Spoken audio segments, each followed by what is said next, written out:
I want to welcome you back to another episode of Bob Montego. And I want to thank you for joining me because I know you didn't have to watch my video. You could have watched any other video. So I thank you very much. And I want you to remember to please like, share, subscribe, and tell someone about my videos. I want to talk today about, well, actually, many people ask me sometimes, why is it a little country like Jamaica is so popular? What makes Jamaica so popular? Why is it on the world stage so much more so than many countries that are several times larger than the island itself? I don't know the answer to that, but the answer I offer is that Jamaica has been fortunate to have many legends, giants of people that have come out of the country and have influenced the world in several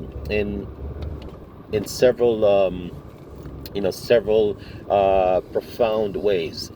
Let's take Marcus Garvey, for example. Marcus Garvey, Jamaica's Pan-Africanist. There's perhaps no other Pan-Africanist as prolific as Marcus Garvey. In fact, I don't know any other Pan-Africanist as prolific as Marcus Garvey. Marcus Garvey influenced policies in Africa, politics in Africa, ideology in Africa, philosophy in Africa, leadership in Africa. Marcus Garvey also popular in South America in bringing the idea that there were black people in South America. Many for several years, decades, centuries even, did not realize that there were that many black people in South America, struggling in South America. And Garvey was able to bring that to the forefront and champion their cause by influencing workers' unions and different protective organizations in South America for a long time. In the United States, Garvey,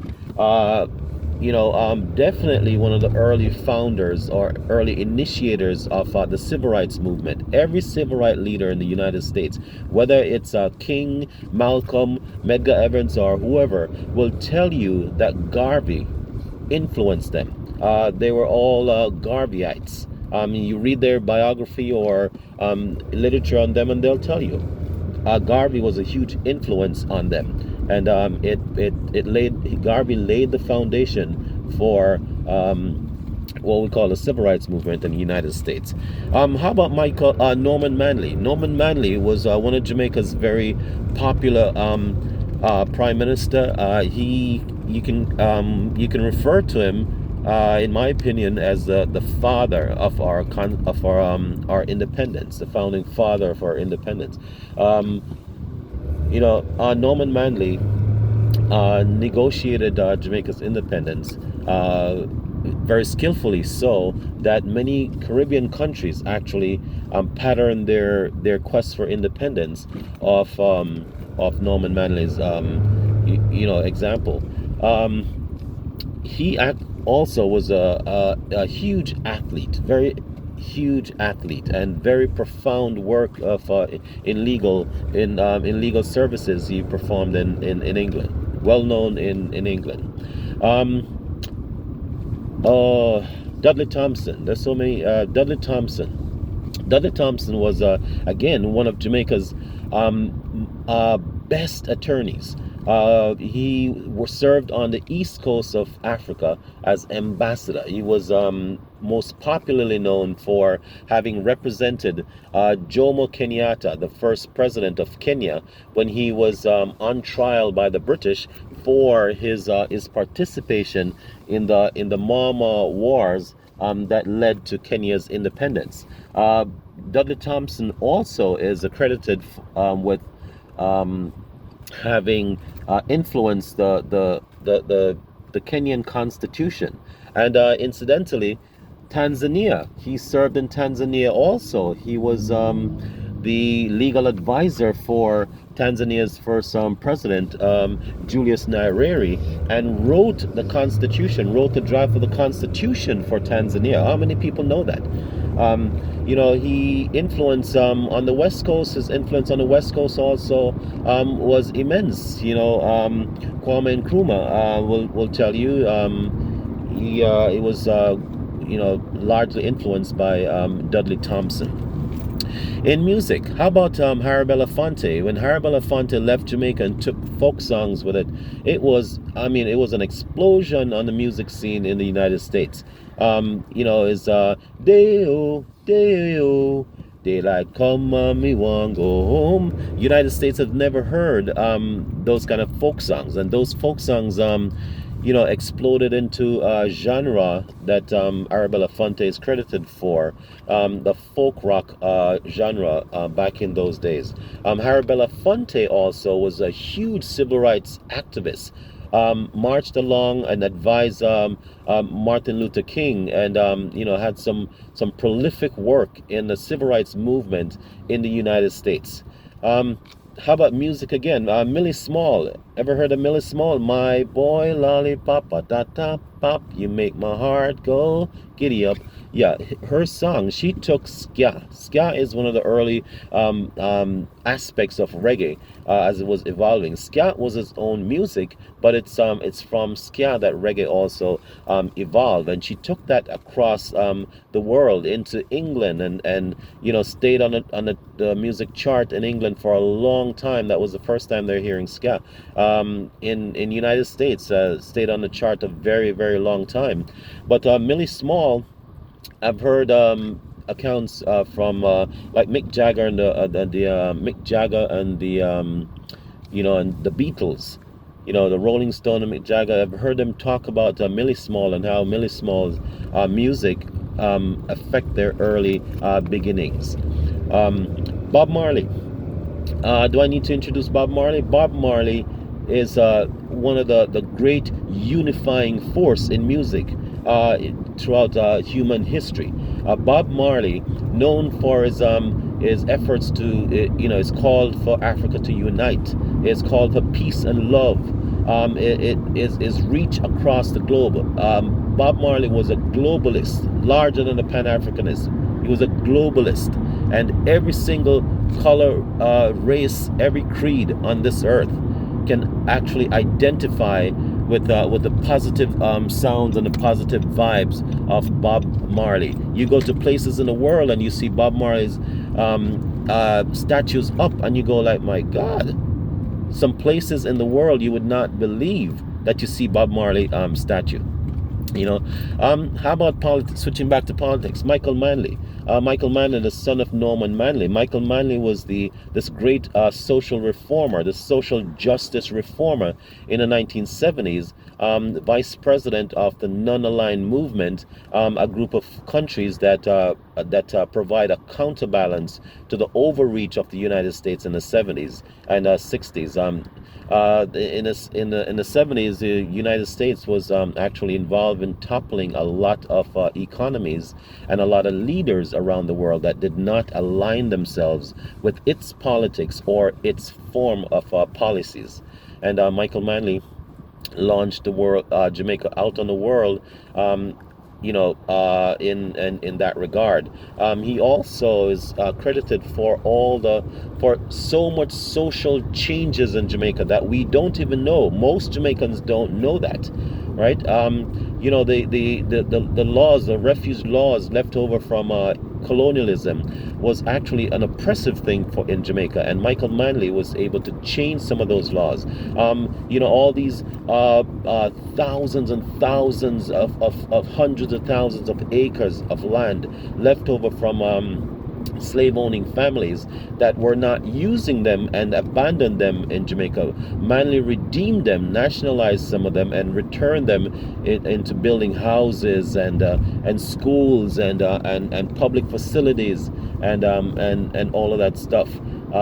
The bastard laws, for example, where wealthy influential people in Jamaica could actually have children and just abandon them and declare them as bastards and abandon them, so forth. Manly changed the bastard laws. Equal rights for women. Manly remove the subservience of women by changing the law, giving equal pay to women, equal rights to women, and all of that. Education in Jamaica. When he came into office, he was actually presiding over a country with approximately 25% literacy. The rest of the country was primarily functionally illiterate. Some people barely literate, some people almost totally illiterate. And he changed the educational scene with a program called Jamal, which actually changed education dramatically in Jamaica. And most people don't even realize that their grandparents were not literate. You're probably too young to know that, but many grandparents that we have were not literate and became literate with the Jamal program, which was an adult literacy program. Designed to move the country forward, because you think you couldn't move the country forward without the educated population. That was actually true. Music again. Grace Jones. Anyone know Grace Jones? Grace Jones is one of the craziest singers I've ever seen. Has a very eclectic style, very stylistic form of performance that has impact all across Europe and the United States, France, all across the United States. A very crazy type of performance, and has changed the state of performing on stage. Those crazy eccentric performances. That was Grace Jones, and she had a great impact on the world in that regard. Athletes. How about our athletes? Jamaica's had a long history of athletes from way back, perhaps from as far back as Norman Manley, coming up. Athletes that I don't even remember. I think there's one, Headley. Can't remember that one. There's Otto Wint, I think.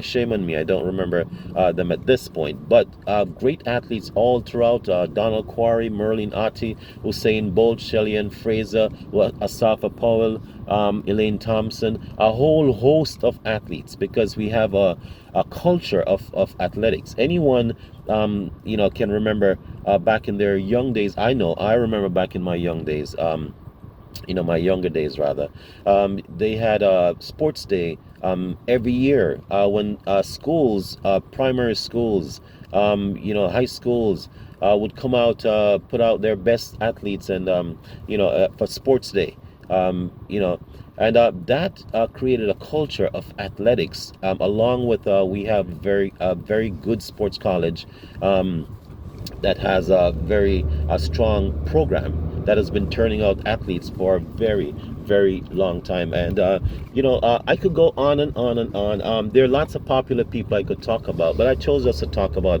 a few that have impacted the world, not just popular, but have been an impact on the world. And I just want to say this to my friends out there. It's not to say Jamaica is better than any other country. That's not what we're doing here, because I don't do that. All right, it's just to say that Jamaica has had a particular set of achievements that has made places like the Caribbean proud, and put the Caribbean on the map. All right, put the Caribbean on the map, not just as a place with beautiful little islands, but somewhere prolific. When you see Hollywood portraying any movies, you always see that the first thing you hear in there, doing any movie that portrays the Caribbean, it's always always hear reggae music in the back, and there's this symbolic Rastaman they put somewhere in the background or something. That's because Jamaica's it's not a cause for any hard feelings. It's just that Jamaica has actually had some accomplishments that should be celebrated, and not just celebrated by Jamaica, but celebrated by the region. You understand? Because it has brought a popular spotlight onto the region. United States, we've had our impact on the United States. I forgot to tell you, Campbell, forgot what his first name was, but we call him DJ Herc, or DJ Cool Herc, the grandfather of hip hop. That's when he left Jamaica.